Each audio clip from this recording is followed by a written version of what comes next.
Emmeeza ya Ssebbirikundi yali ya kisomesa ddala naye nga yakyama amagulu era ng'erabika nti yabajjirwa ku ssomero.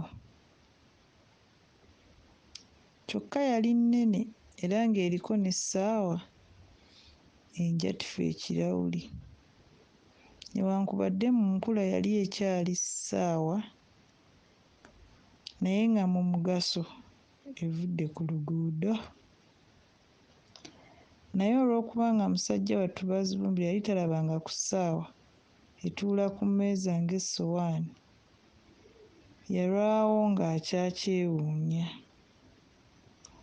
Emboozi ng'etandise okugwa amakerenda, mukyala Ssebbirikundi yatandika okwewuunya nti, Mwami okuzaala kwa kitalo. Maama ono omwana yakufaanana n'akumalayo bumazi. Omwana yava mu ntumbwe ezo zennyini. Nkubuulidde teweetaaga na ndabirwamu. Naye baaba amaaso ga mukyala. Olumbe lwatulyako munnaffe oyo. Era omukazi yali akyalondobereza nga kwe kumusala ekirimi nti anti okuzaala kwe kuzuukira. Awo ne caayi bwe yaleeterwa. Ku ttule kwaliko ebikopo bibale bubazi. Abagenyi baalowooza nti mpozzi abalenzi baanyweredde mu ffumbiro. Emboozi yagwira ddala amakerenda naye kawunawo bwe yatuusa okusiibula kwe kugamba omulenzi nti, ggwe omulenzi eyeetuddeko, gakulemye okugenda eri mu banno n'okola emirimu, ozze wano kuloola buloozi. Ne Bazibumbira yasitukiramu ng'eyatega ogw'ekyayi, yagenda okwesimba bw'ati mu luggya, banne nga baagenda dda mugga. Kyeyava ababuuza nti, waliwo akaseffuliya mwe nnyinza okuleetera amazzi? Tudde nzirise kasala nti leeta eyo ensuwa ebadde esigaddewo. Ensuwa eno eyateranga okusigalawo bulijjo era Bazibumbira bwe yagikwatamu bw'ati yategeera ensonga. Abalenzi nga basimba lwa kasota ekiwummulo ku luzzi. Agalenzi agakulu gaalina empisa embi ey'okuyiikirizanga obwana obuto nga batuuse emugga. Ne babusenyesa amazzi so nga amazzi gaali wala nnyo ate nga n'oluzzi luwanvu. Ku mulundi guno Bazibumbira gwe baasooka okuboggolera.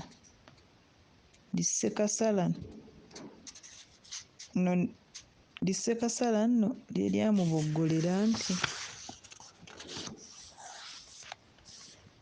gwe kano kannakalanga, gw'ojja okusena amazzi, oteekwa okuyiga okukola emirimu. Ye kalenzi ggwe ng'owunya obuggya.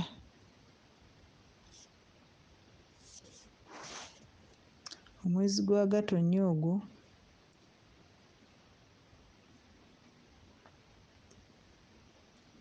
gwali mukalizanzizi ku kyalo ekyo, n'olwekyo amazzi gaali wala nnyo ng'eva enku. Ate musajja wattu Bazibumbira ettogero ly'ensuwa liri nga taliyinza era yasooka kusena nsuwa ndala. Naye aba yaakasenayo ensuwa 7, eddenzi Lissekasala kyeraba limuyita nti, gwe kano, jjangu wano, erinnya lyo ggwani, ova wa? Nnyoko wamulese wa? Weddira ki? Toddamu oli kasiru nkuba ttule.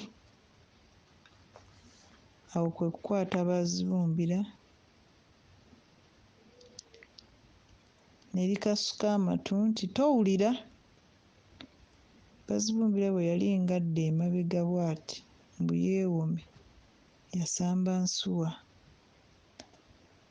Munnange ebyembi nga binajja, ensuwa olwayiringiteeti yaggukira ku jjinja. Awo abalenzi bonna kwe kuyimbira okumu ng'abalagire nti, yeeyaaye, yeeyaaye.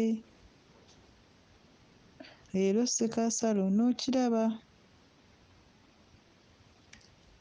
Ng'abalala nti kasonso, kasonso. Ssekasala lyalaba ebigambo birijjidde, kwe kuboolekeza obwanga nga bwe lyekoboggoza nti, mwenna abaana abeepanka, mulabye nze njaasizza ensuwa?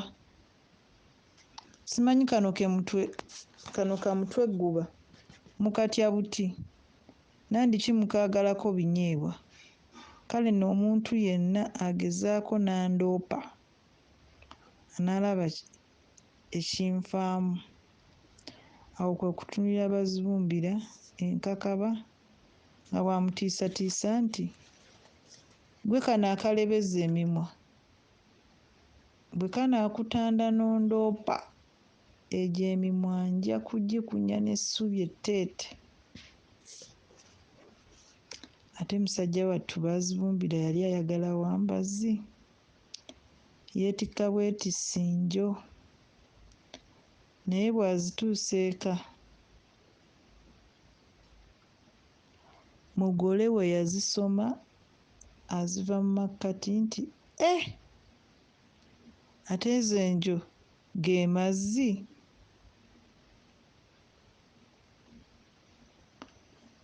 Ssekasala nga lyefudde edda puliida nti, maama, ako akaana kasiru.